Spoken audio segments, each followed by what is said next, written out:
What's going on, everybody? Welcome to my YouTube channel. My name is Kieran. I help people using a spiritual perspective. And today I wanted to talk about addiction and what you're supposed to do with it, or what you can do with it, how to heal it on your own. Okay? Now, when I'm talking about addiction, I don't just mean pills. Got a little prop today. It's pills. I don't just mean drugs, right? Addiction can be an addiction to a person. It can be certainly an addiction to drugs, though, of course. It can be an addiction to a certain perspective, even. It can be an addiction to something like, I don't know what you would categorize pornography as, sort of an external thing. But addiction can come in many forms, right? Food being another one. Regardless of what it is that you may have struggled with addiction, or what your definition of addiction is, what examples pop up into your head, most often it's drugs. The fact remains is that it's a pull. It's a codependent pull. Right? There's a strong pull towards something, say pills, and it tricks you into believing that this is required in order to elicit a new feeling. And so drugs become an instant gratification a lot of the time, but so does food, and so does pornography, and so does a lot of these things. They become instant gratification. So there's lots of little brain chemistry stuff going on. Dopamine hits. Your brain gets wired into thinking that, you know, a little hit of weed is gonna give you what you need.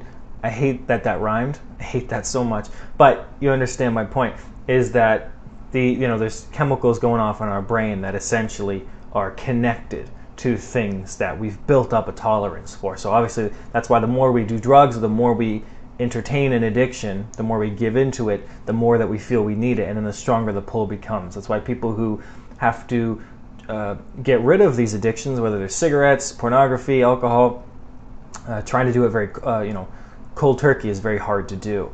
And we have withdrawal symptoms, right? And so even things like weed, which you don't think as an addictive substance, actually does have a mental addiction to it, right? And so even the things that aren't necessarily causing a body addiction still give off the same dopamine receptors and still, still have a type of energy within us that we feel very pulled and attracted towards, right? So there is definitely some psychological, scientific, let's say, explanations for addictions as well. And we can even talk about genetics, but I'm not qualified to do that. But from my limited understanding of genetics, right, there's, you could even say alcoholism, for example, is passed down throughout the family, right? So, and other things like depression even, right? There's some nice, strong case studies to suggest that these things are true. Maybe even more than case studies. But what I'm going to be talking about today is what you can do as an individual to heal your own addiction, right? And before I even get into that, it should be worth noted that, of course, there's plenty of things you can do. If you do have an addiction towards something, there's hotlines, there's people you can talk to, friends or family. Sometimes that doesn't work out, but maybe you can join a group. They usually have them in the bottom of churches. It's kind of creepy, but still, there's online forums. You can talk to people. You can seek out help. You can seek out medication, I guess, to get over another drug. I don't know. People do that. But there are external things that everybody can do to help them get over a problem or an issue or an addiction. However, what do we do when it's just us? And so oftentimes it is just us. We don't have the resources, the time, the energy, the money. We're not in the right location. We don't know the right people, or we just feel self-pity and we don't want anybody to know, and we just feel generally shitty about ourselves, so we don't want to push ourselves outside of our comfort zone. So what can we do if we're trying to do something on our own? What exactly can we do? Well, it's important to allow the feeling to come up. And that might seem counterintuitive or counterproductive, but a lot of addiction therapy or help is almost based on the premise that what you're feeling is wrong or negative, okay? And that's an unhelpful view. From maybe one perspective, you can argue such a thing, but from a deeper perspective or a higher perspective, it seems like treating the feeling that is coming up is as negative or wrong is actually harmful towards your long-term goals. It might work in the short term when you sort of punish yourself or push yourself or try to discipline yourself into a formidable way of being, but it will fail. And it will fail in the form of relapses, which of course then causes us to feel even worse about ourselves, right? Making the binges that we might have longer and more darker, really, actually. So it's important to allow the feeling to exist.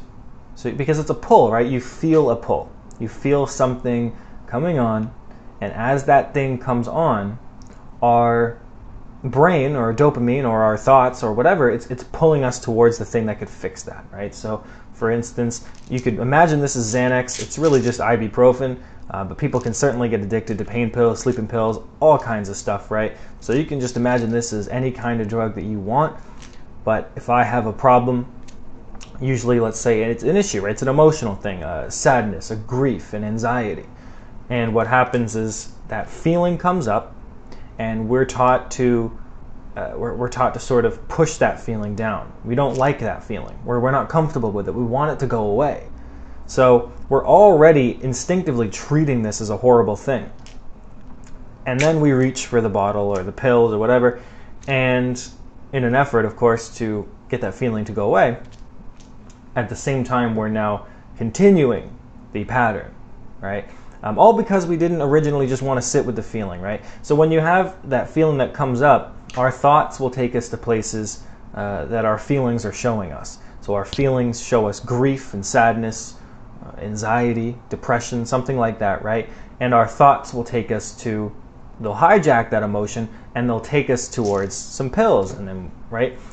And the idea here is to allow that feeling, that initial feeling, to exist. Even the feeling of wanting to do drugs or wanting to engage in something that's harmful, wanting to do something that you know is not for your highest interest. Allowing that feeling to exist just completely normally and naturally is, in my experience, the best way to actually just to just get on with it, to get on with your life, to get over an addiction. Because it's allowing yourself to exist and yet also not demonize yourself for having things that you believe you shouldn't have. Because it's only normal that anybody would want to do anything to escape anything, because life is difficult and kind of shitty. It's not a rainbow unicorn candy land, and anybody that presents it like that is naive and missing a larger point of life. I mean, a lot of spiritual people want to act like everything should be positive vibes only all the time, good vibes only, everything should be light and fluffy, but no growth would happen in life, and certainly none of the things that have ever made me a stronger or better person has ever resulted out of the things that I would have personally chosen, okay? It's always been some messed up shit that's happened, okay? It's that I wasn't predicting or couldn't control, right? So growing is a big part of life, and these emotions, these feelings are growing you. They're sort of forcing you to empower yourself. So they're not going to go away. You can't make them go away, and what you'll realize if you've ever stopped an addiction for any length of time is that what you are distracting yourself from is still going to be there. So it's no coincidence that when you put down the joint for a few months, whatever's there that was causing you to escape through marijuana in the first place, that's still there. So that feeling is there, right? So when we're talking about addictions and we're talking about substances, we're really just talking about symptoms to a dis-ease, right? We're talking about distractions. And those distractions are neither good nor bad. I mean, they're distractions, but certainly, smoking a joint or having a drink of alcohol on occasion isn't damaging to your lifestyle or your being. But engaging it in a way where you're trying to escape your present circumstances, at least in a long-term effect, actually is damaging, of course, right? That's the whole premise of addiction. You're sacrificing peace and well-being or the ability to have responsibility over instant gratification. And everybody has different reasons to go into addiction or to use crutches. Everybody. It's not a judgment thing. Everybody has a legitimate logical reason to want to escape some type of pain. And sometimes maybe in life you do need to, otherwise you might not be able to keep going, okay? So I'm not here to judge anybody, nor should you judge anybody, or even yourself. But the feeling is what we do have some control over. We we don't have control over it existing, but we have a mechanism of response to it. We have a responsibility to ourselves to allow it to wash over us and sit with it for as long as you possibly can, and you'd be surprised how quickly it goes away. I'm somebody who has dealt with many addictions in my life. I don't know if that makes me qualified to talk about addictions, but I have been, I've had addictions to cocaine, Xanax, pills, right? I've certainly had an addiction to weed, even though it's not a physical thing, or the mental addiction, and pornography as well. This has plagued so many young men of my generation, right? And maybe older as well. And all of those things, one by one, as they fell off from my life to varying degrees, what was left was still that present anxiety, whatever it was that was making me distract myself. And so the particular addictions that I chose just happened to reflect, some type of solution. They just wanted to get this pain and compartmentalize it somewhere else. And that was all that was really going on.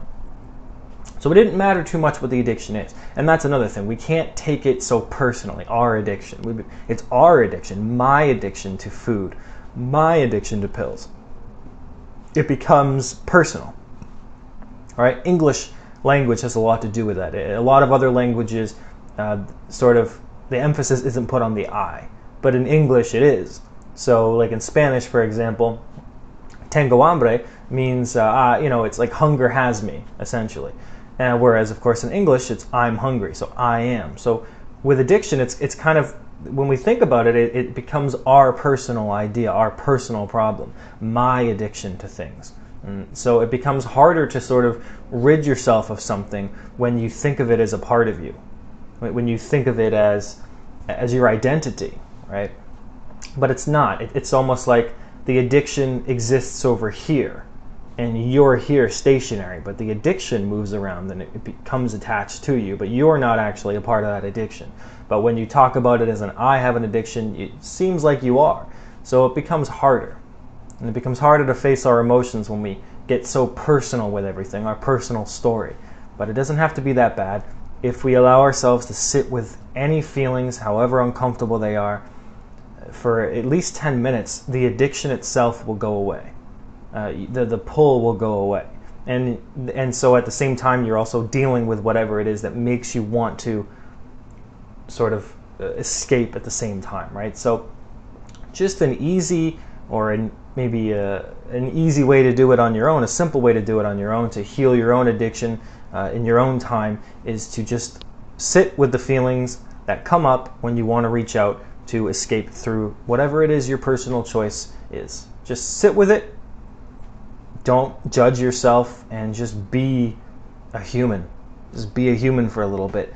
In all your shittiness, in all your imperfection, just be an imperfect person who happens to like something that is not good for their long-term health. That's fine, right? The story about how that's a shitty thing that shouldn't exist is what makes us suffer, and our inability to sit with the feelings is, of course, going to make us suffer in the long term as well. So that's just my advice, my tips for addiction.